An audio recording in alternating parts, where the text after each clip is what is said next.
Welcome back to First Look Asia. Here's a quick recap of our top stories. Tensions mounting on the Korean peninsula. Now, this rare address comes in the wake of last week's attacks in California, which killed 14 people. Globally, prostate cancer is one of the top leading causes of cancer deaths in men. The World Anti-Doping Agency, WADA, has accused the former head of athletics, Lamin Diak, of organizing and enabling corruption within the sport's governing body, the IAAF.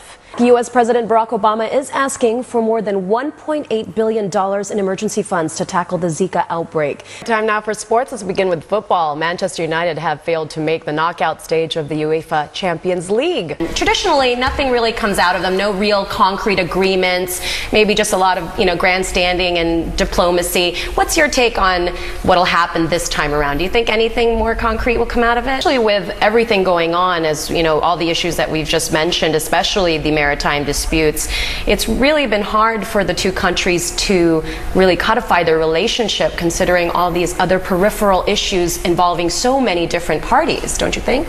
Well, everything is enormously complex. I'll move on to a big story that was actually coming out of APEC, the summit. Apparently not a different kind of diplomacy. Russian President Vladimir Putin, it seems, has created some fireworks at the fireworks display that happened at the APEC summit in Beijing. That's right. A lot of people are talking about this incident on social media because censors in China actually have scrubbed it from footage. Yeah, which just makes everybody want to see it more. Yes, right? Anytime you censor something, everyone's like, what happened? So let's look at Twitter and some of the reactions.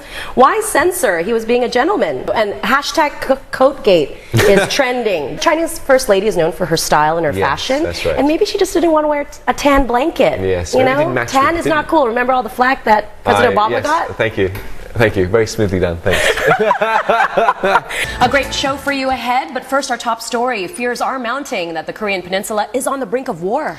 Do you see significance in this venue? People talking about how Sunnylands is where President Obama actually held his first summit with Chinese President Xi Jinping in 2013. More than 60 aircraft are on display here, including this beautiful F-16. I'm on board the Gregorio del Pilar. It's the flagship of the Philippine Navy. It took part in the recent Carrot 2016 exercises here in Subic Bay. And you can see some people have already started leaving. And while a sense of normalcy has returned to Kathmandu, the city still faces a huge challenge of rebuilding. Welcome back. Well, from the haze to the dress. Yes, that black and blue one. Or was it white and gold? It was green.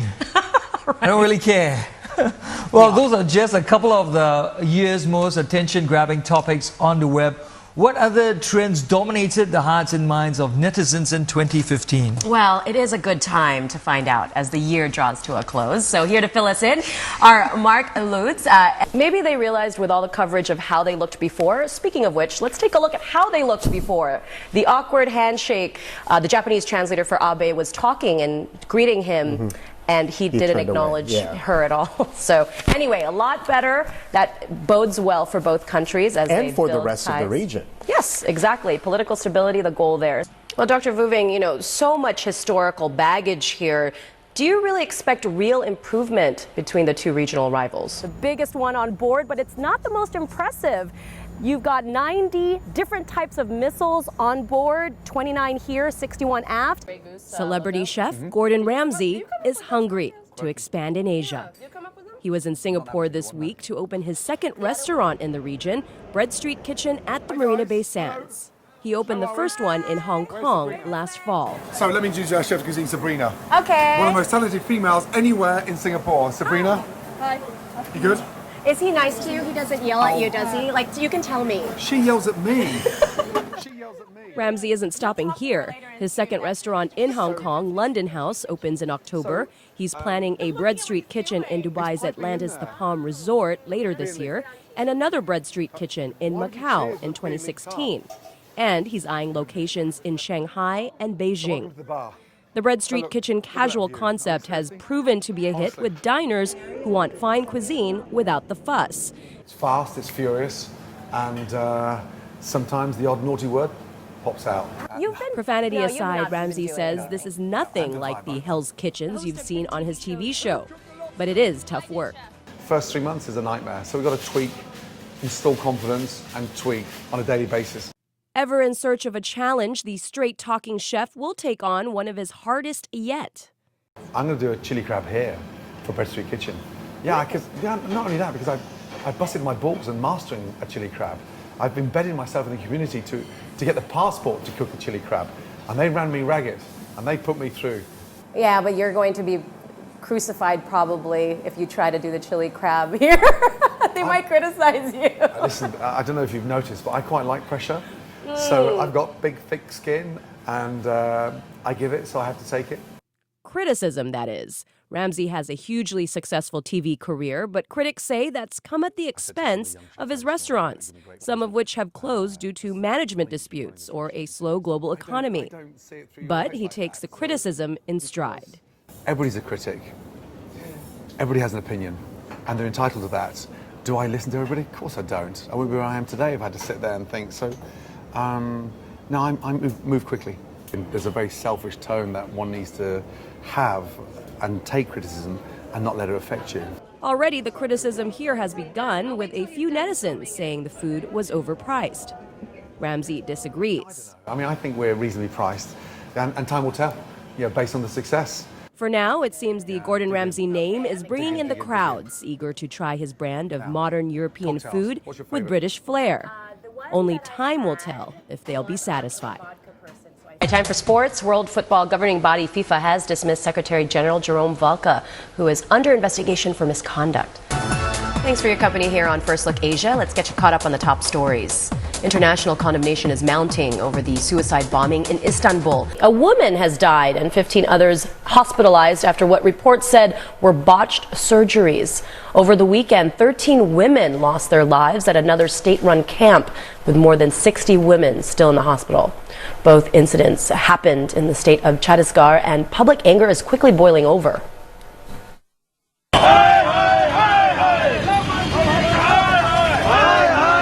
Hundreds of protesters took to the streets in Chhattisgarh, demanding immediate action against the state's chief minister.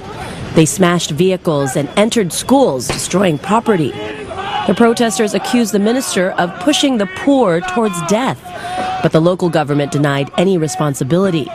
It blamed the deaths on doctors' negligence. हमने कड़ी कार्रवाई की है, doctor के खिलाफ criminal case किया है, CMO, BMO.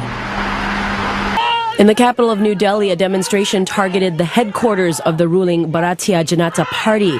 The angry protesters were from the women's wing of the opposition Congress Party. थोड़ी भी अगर शर्म हो राज्य शासन को तो अमर अग्रवाल जो हेल्थ मिनिस्टर है उनको तुरंत इस्तीफा देना चाहिए अपनी जवाबदारी को समझते हुए और गैर जिम्मेदाराना बयानों के लिए और हेल्थ मिनिस्टर को बचाने के लिए रमन सिंह को इस्तीफा देना चाहिए.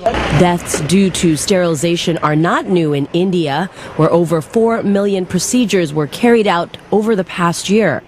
The government had previously paid compensation for such deaths, but the money means little to the family who have lost their loved ones. हम तो चाह रहे हैं वो उस डॉक्टर को जिसने यह दुष्कर्म किया है, कुकर्म किया है या साला जो भी भाषा उसके ऊपर इस्तेमाल किया, जिसने भी ये कार्य किया है, वो अपने जीवन में कभी भी कहीं भी रहे, वो कहीं भी सुख से सो नहीं पाए.